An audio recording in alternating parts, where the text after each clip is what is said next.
नमस्कार विद्यार्थी मित्रों। आज हम व्याकरण से संबंधित एक महत्वपूर्ण विधा के बारे में जानने वाले हैं। उस विधा का नाम है पदबंध। पदबंध।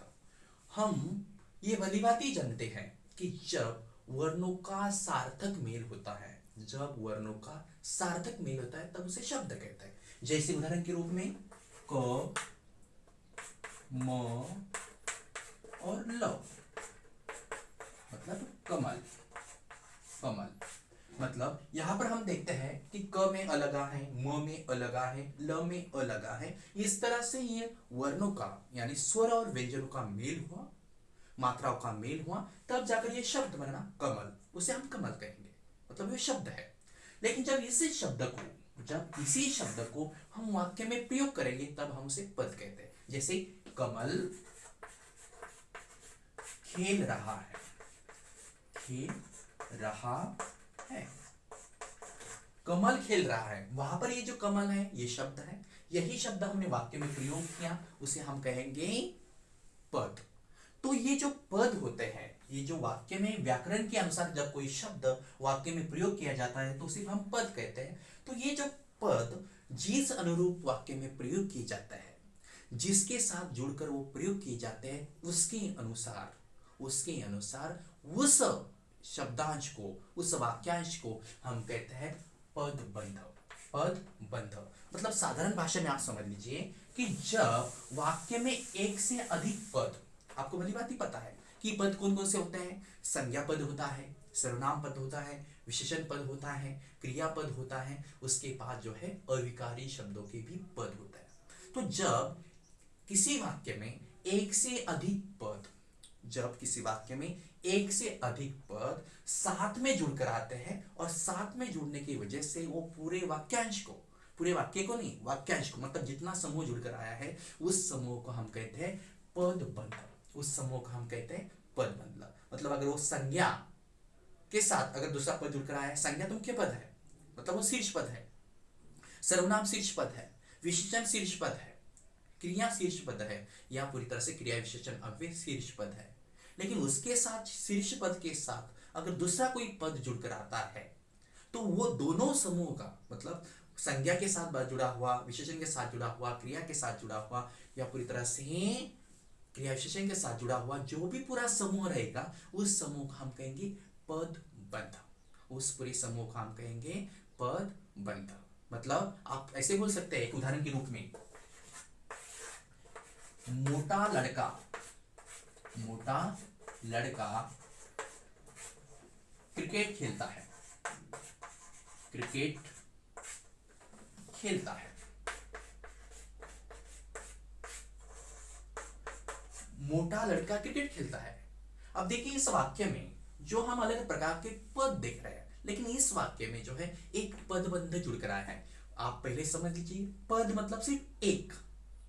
वाक्य में प्रयोग किया गया व्याकरणिक नियमों के अनुसार कोई शब्द, चाहे वो संज्ञा से संबंधित हो, विशेषण से संबंधित हो, क्रिया से संबंधित हो, या पूरी तरह से वो अविकारी शब्दों से संबंधित हो, वो वहां पर जब हम एक ही प्रयोग करेंगे व्याकरणिक नियमों में बांधकर, तब वो पद कहा जाएगा। लेकिन जब व्याकरणिक नियमों में बांधकर हम एक से अधिक पद वाक्य में प्रयोग करेंगे तब उस पदों के समूह को हम कहेंगे पदबंध। जैसे यहाँ पर हम देख रहे हैं कि मोटा लड़का, ये यहाँ पर पदबंध के रूप में प्रयोग हुआ है। लड़का ये संज्ञा है, लड़का ये क्या है, संज्ञा शब्द है। लेकिन ये जो मोटा है, ये मोटा यहाँ पर विशेषण के रूप में प्रयोग हुआ है, विशेषण के रूप में प्रयोग हुआ है। मतलब ये इस तरह से यहाँ पर दो पद एकत्रित रूप से जुड़कर आए हैं, इस वजह से हम इसे कहेंगे पदबंध। मतलब किसी वाक्य में जब कोई पद जुड़कर आता है, एक मुख्य पद होता है जिसे शीर्ष पद कहा जाता है, दूसरा एक पद होता है गौण पद होता है, लेकिन ये दोनों जब एक दूसरे के साथ जुड़कर आते हैं तो वो दोनों को एकत्रित रूप से किसी नाम से पुकारा जाता है, तो वो नाम होता है पदबंध। मतलब आप समझ चुके हैं कि वाक्य में प्रयोग किए जाने वाले व्याकरणिक शब्दों, नियमों के अनुसार जब हम कोई शब्द प्रयोग करते हैं, चाहे वो संज्ञा से संबंधित हो, विशेषण से संबंधित हो, सर्वनाम से संबंधित हो, क्रिया से संबंधित हो, या अविकारी शब्दों से संबंधित हो, उसे हम कहते हैं पद। लेकिन जब एक से अधिक पद एकत्रित रूप से वहां पर जुड़कर आते हैं तब हम उसे कहते हैं, क्या कहते हैं, पद। तो इस तरह से आपको समझ लेना है कि पदबंध मतलब एक से अधिक पदों का जब समूह वाक्य में प्रयोग होता है, जुड़कर आता है, उसमें एक मुख्य पद होता है, शीर्ष पद होता है, एक गौण पद होता है, वो दोनों एक साथ जुड़कर आते हैं, तब उसके समूह को हम कहते हैं, उस वाक्यांश को हम कहते हैं पदबंध। याद रखिए पदबंध जो है जिस प्रकार से जुड़कर आएंगे उसके अनुसार उसके तकरीबन 5 भेदों में उसे देखा जाता है पदबंध को। पहला जो पदबंध होता है वो होता है संज्ञा पदबंध। संज्ञा पदबंध।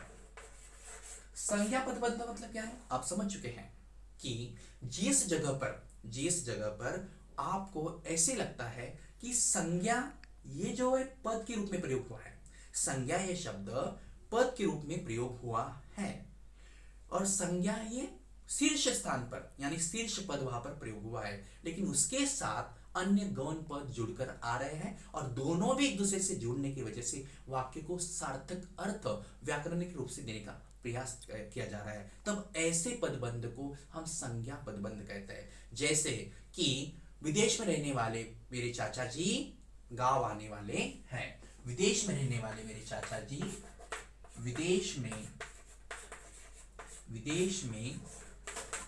रहने वाले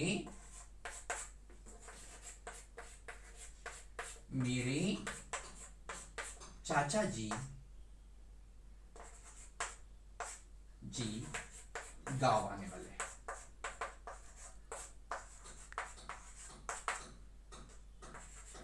इस वाक्य में आपको दिखाई दे रहा है कि जो है ये विदेश से यहां तक जो है पूरी तरह से क्या है, पदबंध उसे कहा जाता है, क्योंकि हम देख रहे हैं कि यहां पर जो चाचा जी है ये संज्ञा के रूप में प्रयोग हुए हैं, और ये संज्ञा के साथ ये संज्ञा क्या है, मतलब वहां पर पदबंध है, ये क्या है, पद है।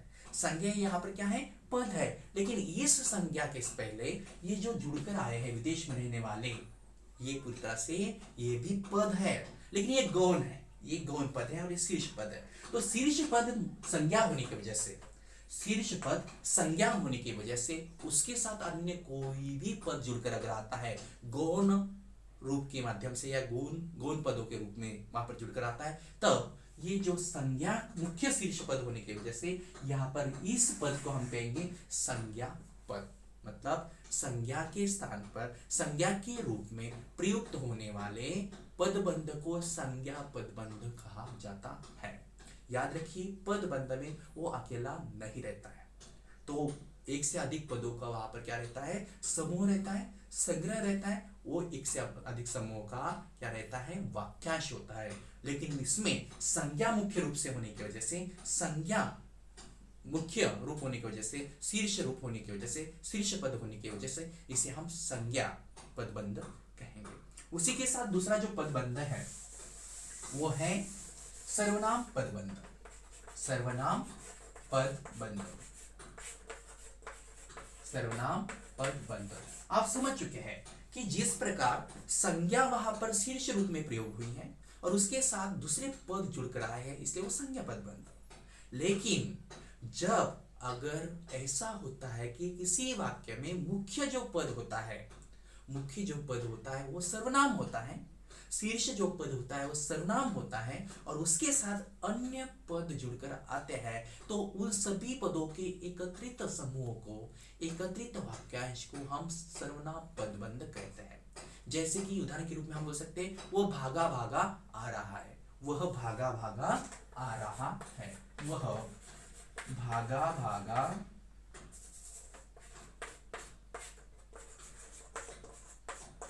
आ रहा है, वह भागा भागा आ रहा है। तो इस वाक्य में हम देख रहे हैं कि ये जो वह शब्द है ये सर्वनाम के रूप में प्रयोग हुआ है, वह शब्द ये सर्वनाम के रूप में प्रयोग हुआ है, और सर्वनाम के रूप में जो ये शब्द प्रयोग हुआ है उसके अनुरूप उनके साथ जो भागा भागा है ये पदबंध भी प्रयोग हुए हैं। मतलब ये जो वह शब्द यहाँ पर प्रयोग हुआ है ये भी पद है, लेकिन ये मुख्य पद है, और ये जो भागा भागा ये भी पद है, लेकिन ये जो भागा भागा है ये शीर्ष पद न होते हुए गौण पद है। तो ये शीर्ष पद के साथ ये गौण पद जुड़कर आए हैं, तो तीनों भी समूह को, तीनों भी जो पद है यहाँ पर इनके एकत्रित समूह को हम पदबंध कहेंगे। लेकिन हम उसे सर्वनाम पदबंध कहेंगे। सर्वनाम पदबंध इसलिए कहेंगे क्योंकि इस तरह से आपको ये समझ में आया होगा कि जो वह शब्द है ये सर्वनाम है, और सर्वनाम है लेकिन वाक्य में वो किसके लिए रूप में प्रयोग हुआ है, वैकल्पिक रूप से वो पद के रूप में प्रयोग हुआ है। तो ये सर्वनाम जो पद यहाँ पर प्रयोग हुआ है ये मुख्य शीर्ष पद है, इसके साथ ये दो पद जुड़ कर है, इसी वजह से उसे कहा जाएगा सर्वनाम पदबंध। बंध है वो, पदों का समूह है वो, लेकिन वो सर्वनाम मुख्य भूमिका निभा रहा है, इसलिए वो सर्वनाम पदबंध है। तीसरा है विशेषण पदबंध। विशेषण पदबंध, विशेषण पदबंध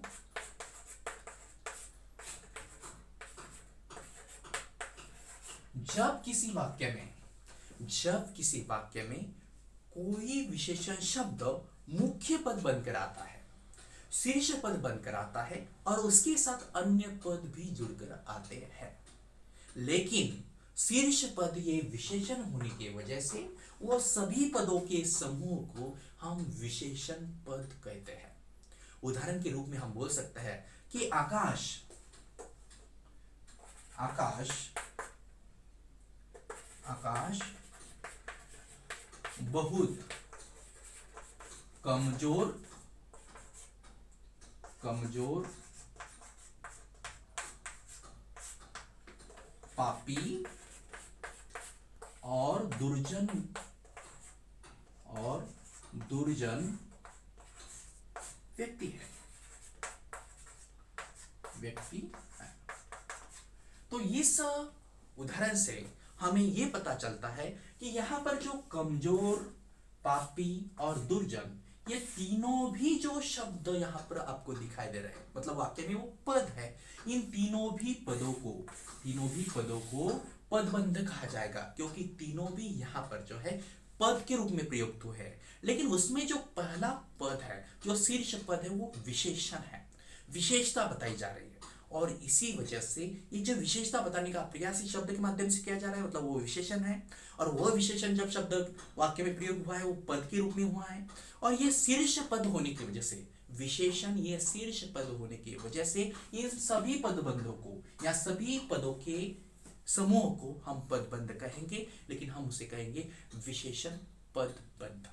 विशेषण पदबंध मतलब जिस जगह पर ऐसे होता है कि विशेषण शीर्ष स्थान पर आता है वाक्य में पद के रूप में, और उस पद के रूप में जो शीर्ष स्थान पर विशेषण आया है उसके साथ अन्य पद भी जुड़ जाते हैं, और वो जुड़ने के बाद पूरा जो समूह उसका तैयार होगा पदों का, उस पदों के समूह को हम कहेंगे पदबंध, लेकिन वो पदबंध होगा विशेषण पदबंध, क्योंकि वहां पर विशेषण ही मुख्य शीर्ष रूप में या शीर्ष स्थान पर वहां पर प्रयोग हुआ है। अगला जो पदबंध है वो है क्रिया पदबंध। अगला जो पदबंध है वो है क्रिया पदबंध।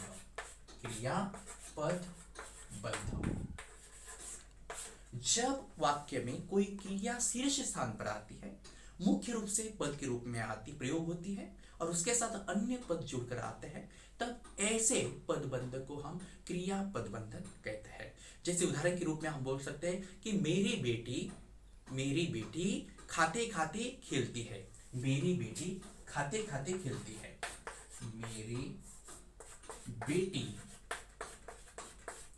खाते खाते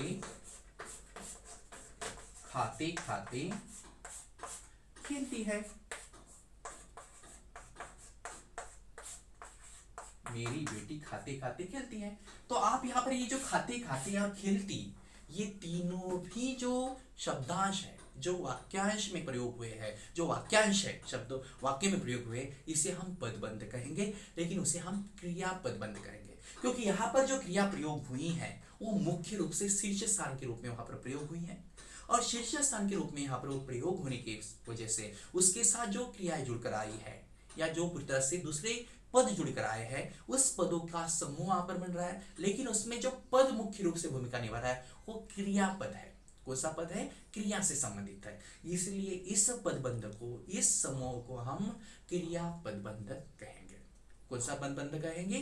क्रिया पदबंध कहेंगे। मतलब जिस जगह पर वाक्य में क्रिया जो है शीर्ष स्थान पर पद के रूप में प्रयुक्त होती है, उसके साथ अन्य पद जुड़कर आते हैं, तब वो सभी पदों के समूह को हम पदबंध कहेंगे, लेकिन क्रिया पदबंध कहेंगे। अब अगला जो पदबंध है वो है क्रिया विशेषण पदबंध। अगला हम देख रहे हैं क्रिया विशेषण नाम में। तो यहाँ पर हमें याद रखना चाहिए कि जो क्रिया विशेषण पदबंध होता है कि जिस जगह पर क्रिया की विशेषता बताने वाला कोई शब्द यानी क्रिया विशेषण शब्द पद के रूप में हो प्रयोग हुआ है और जब वो पद के रूप में प्रयोग हुआ है तो उसके साथ अन्य पद भी जुड़कर आए हैं। इसके वजह से जो वहां पर पदों का समूह तैयार हुआ है उस पदों के समूह को हम कहेंगे क्रिया विशेषण पदबंध। जैसे आकाश, आकाश, आकाश धीरे धीरे चलते हुए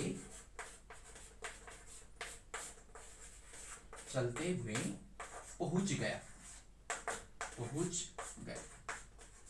तो इस वाक्य में हम देखते हैं कि धीरे धीरे और चलते चलते, धीरे धीरे और चलते, ये जो है यहाँ पर पदबंध के रूप में प्रयोग हुआ है। देखिए ये चलना जो है, ये चलना जो है ये क्रिया है, बराबर है, चलते हुए। और लेकिन धीरे धीरे ये जो शब्द प्रयोग हुआ है यहाँ पर, वो जो पद प्रयोग हुआ है वो क्रिया विशेषण अव्यय है, वो अविकारी शब्द है। तो ये अविकारी शब्द यहाँ पर शीर्ष स्थान पर पद के रूप में प्रयुक्त हुआ है, उसके साथ अन्य पद जुड़कर आया है। इस वजह से यहाँ पर क्रिया विशेषण शीर्ष स्थान पर होने की वजह से, उसके साथ अन्य पद जुड़कर आने की वजह से ये सभी पदों के समूह को, इस सभी पदों के जोड़ को, उनके वाक्यांश को हम कहेंगे क्रिया विशेषण पदबंध। मतलब जिस वाक्य में क्रिया विशेषण शब्द पद के रूप में प्रयुक्त हुआ है वो मुख्य शीर्ष स्थान पर प्रयोग हुआ है, उसके साथ अन्य कोई पद प्रयोग हुए हैं, लेकिन वो सभी समूह को, उस सभी वाक्यांश को क्रिया विशेषण पदबंध के रूप में कहा जाएगा, क्योंकि वो क्रिया विशेषण जो शब्द है वहां पर मुख्य पदबंध बनकर आया है या मुख्य पद बनकर आया है। तो इस तरह से आपको समझ लेना है कि जब किसी वाक्य में एक से अधिक पद एक साथ जुड़कर आते हैं तब वो सभी उसके समूह को या उस वाक्यांश को पदबंध कहा जाता है। ये पदबंध जो है संज्ञा, सर्वनाम, विशेषण, क्रिया और क्रिया विशेषण संबंधित से पदबंध हो सकता है। जो उसमें मुख्य भूमिका निभाएगा, शीर्ष स्थान निभाएगा, उसके अनुसार उस पदबंध को पहचाना जाएगा। धन्यवाद।